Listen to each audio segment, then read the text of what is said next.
Todos os eventos de independência do Brasil desde 7 de setembro de 1822 podem ser muito mais que simples comemorações. Eles podem ser momentos em que, ao contrário de nós só pararmos e passar o feriado, podemos sim parar, mas refletir sobre o que é ser independente. Hoje, às portas do bicentenário da independência, esse esforço em pensar grita ainda mais alto. Nós poderíamos ver o 7 de setembro historicamente como uma luta por emancipação, um esforço não só em se ver livre das correntes da colonização de um poder externo, mas uma luta pela liberdade. Não uma liberdade individualizada, mas que existe quando pensada entre nós brasileiros como uma sociedade. Nessa linha de pensamento, poderíamos afirmar então que as liberdades perseguidas desde antes de 1822 nada mais eram que a busca por direitos.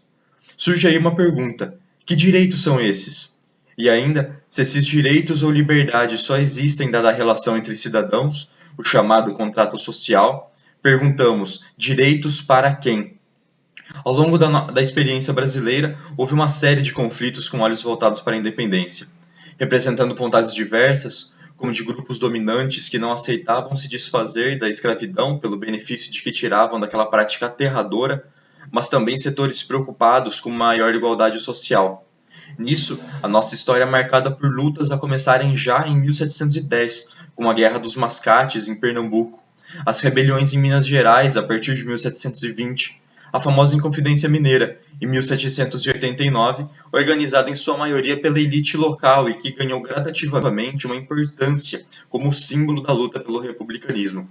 Mas também a Conjuração dos Alfaiates na Bahia em 1798, uma grande conspiração organizada por negros livres, libertos e outros trabalhadores de setores de menor prestígio social. Entre esses diversos conflitos e até mesmo depois da independência, a consciência nacional passava antes pela regional.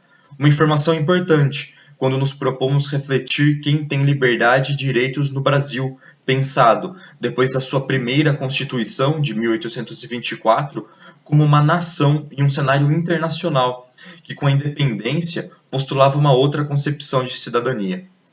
A ideia por trás da Constituição era muito mais que um estatuto legal regulador. Ela era antes o símbolo da união de um povo cujo resultado era o nascimento de um país, uma sociedade distinta das demais ao redor do globo.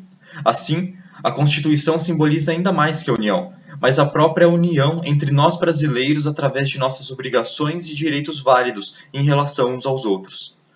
Lendo a Constituição de 1824 pelas lentes da liberdade, salvo suas singularidades históricas, é claro, ela bem chocaria os olhos da atualidade. A começar pela marca clara da escravidão naquele documento tão importante, mas também a exclusão de direitos importantes de toda e qualquer pessoa negra, mulheres, indígenas e ainda devido a outras diferenças.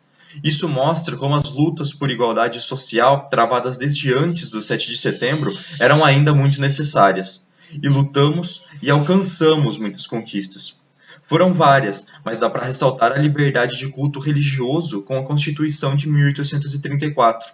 A conquista do voto feminino, tardia, mas sem sombra de dúvidas, um importante passo para o Brasil em 24 de fevereiro de 1932. E uma maior completude de direitos e reconhecimento da população brasileira, cuja vasta diversidade é muito bela. Direitos para as populações indígenas e quilombolas marcaram e marcam nossa atual Constituição, promulgada em 5 de outubro de 1988. Ela conta também com outras grandes conquistas, como os direitos trabalhistas. Os direitos humanos, por sua vez, também marcam nossa Constituição desde 24 de abril de 1992, quando o Brasil firma um pacto internacional. Portanto, neste 7 de setembro, pensemos como a luta por direitos e igualmente importante, a luta pela manutenção do que já conquistamos é uma luta de todos nós. A diversidade marca nosso país, mas de maneira a nos tornar mais fortes. Assim, nossa luta é sempre coletiva. Afinal, aceitar que ataques às liberdades de qualquer brasileiro e brasileira, qualquer seja o motivo, é um caminho perigoso que não podemos aceitar enquanto sociedade. Um 7 de setembro de reflexões para todos nós.